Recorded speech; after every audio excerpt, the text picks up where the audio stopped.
Hey, what's going on? This is our fleet, I'll call them a fleet, that we're starting, of our Dodge Durangos. These are all old service vehicles that were used, as you can tell kind of in the front here as we do a little walk around. You'll see little patches and stuff on them like that. Pretty cool. So this one right here is a 2016, and then those two over there are 2017s. They're all equipped essentially exactly the same. We'll do a walk around on the 2016 just to give an example of what all three of them are like. They vary a little tiny bit in condition, but they're all pretty much the same. Very well taken care of. The nice thing about buying service vehicles is they were maintained very well, because they usually, maintained by the city or government or whatever. And so you get a car that is actually taken care of better than if it was, taken care of by somebody else just privately. Like I said, we're gonna do a walk around on this one. Right here you can see the first little patch that is right there. That is obviously where the little headlamp was at, or the strobe light, I guess you could call it. Does have keyless entry right here, so you press this button, it'll lock and unlock on itself. The interior is basically the same interior that you would get in an SLT model, and so you get cloth seats and kind of a leather and plastic inside. Auto roll down windows right here. Like I said, cloth seats, but you do have power, which is kind of nice. This is what your key looks like, so you do actually have keyless entry on this, which is really nice. We just got these in the other day, so we have not even done anything with them yet. This one is missing the A-pillar. I'm not sure if those two are not. I really haven't looked into them. You can see where the light was right here. There's that little hole right there. If you start them up here, you got your push button start.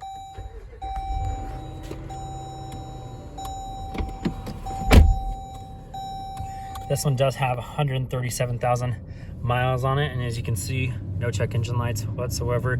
You do have this sweet little LCD screen right here to actually go through all your information and everything, which is really nice, and then obviously still your digital gauges as well.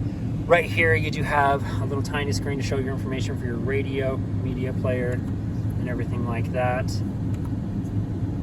Switch through it all. I believe this does have a backup camera on it as well, which is super nice to have. Down here at the bottom you have places to put stuff like your phone, more music, everything like that. This little switch knob right here is actually how you control your different drive settings and everything like there. This is an all-wheel drive vehicle with an all-wheel drive low, and so if you're stuck or something and want to get out, you switch it into low range and you'll be able to get out that way. This little center console, you get a lot more storage down in here, another socket down in there as well, and then more storage on the top there as well. These do still have the little reading dome lights that the police put in here, so that they can see at nighttime, so it goes from red to that color. So something kind of interesting and fun. Obviously have your sunglass holder up there, and then you still have your normal lights as well that turn on and off. Sun visor is still the same, everything like that. So pretty simple all the way around. If you go in the back here, very simple, straightforward. Same thing. These back seats honestly don't look like they were even sat on very much. You still have your ventilation in the back. This was moved and taken down because of the lighting, so you don't get the AC controls back here, so it's all just controlled by the front, but you still have all your vents and everything as well. These seats do fold up and down, so if you press right here, it's gonna fold down, and you'll get actually just a completely flat surface, which is really nice to have if you ever want to like throw something in and haul it or whatnot. So pretty cool that way. Now if we go around back here,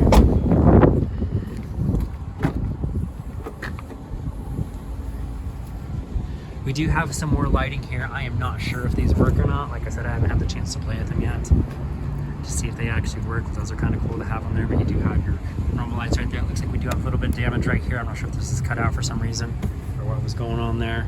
What's nice in the back, so these do not come with a third row, being as they were service vehicles, but what you do get instead is you actually, where the third row would go, I'm trying to do this one-handed, you get a ton more storage, and so you can actually lay something down in there, and that's a good, almost foot down, and obviously a few feet across right there, which is kind of nice. And then on top of that, you have your regular storage as well right in there, and so tons of room, and just equipped super awesome. You can tow with them as well, being as they are the Hemi motors That in them, they're going to have a lot of power and a lot of ability to tow, which is super nice. These are actually pretty sought after. Like I said, or it says in the description, you're paying, you know, a fraction of the cost of what these normally cost, just because, you know, they were service vehicles, which is nice. You still have like the nicer rims on them and everything like that. The windows are tinted already on them, which is super cool. Everything, so they kind of got, you know, that Star Trooper. You could tell you don't watch Star Wars. But yeah, the black with the white and the black grille and everything, it looks really, really nice. These ones are exactly the same. As you can see, they got kind of the little patches on them right there in the front where the lights were at and everything. The bodies are pretty straight on all of them. You can see right there, that's where they have the light as well, up top there. But overall, man, they're just in killer shape. I mean, I definitely drive them. So this one does have the A-pillar right there. You can see where the hole was drilled out for that. But they're all really identical on the inside. Nothing different. They're all pretty similar in miles. Right about ranging from 100,000 miles to I believe 130,000 miles. Equipped to tow and everything. But yeah, overall, just really sweet vehicles. Really awesome to have. Me and my wife actually had a Dodge Durango. It was the V6, but we loved it. Super comfortable to drive. They're not huge like a Suburban or anything like that, but they can have enough room in them. And that's where these, I think, also kind of have a plus, where they don't have that third row, so you can use all that for storage. But yeah, if you have any more questions, feel free to give us a holler. I hope that kind of answers all of your questions about it. And yeah, thanks for watching.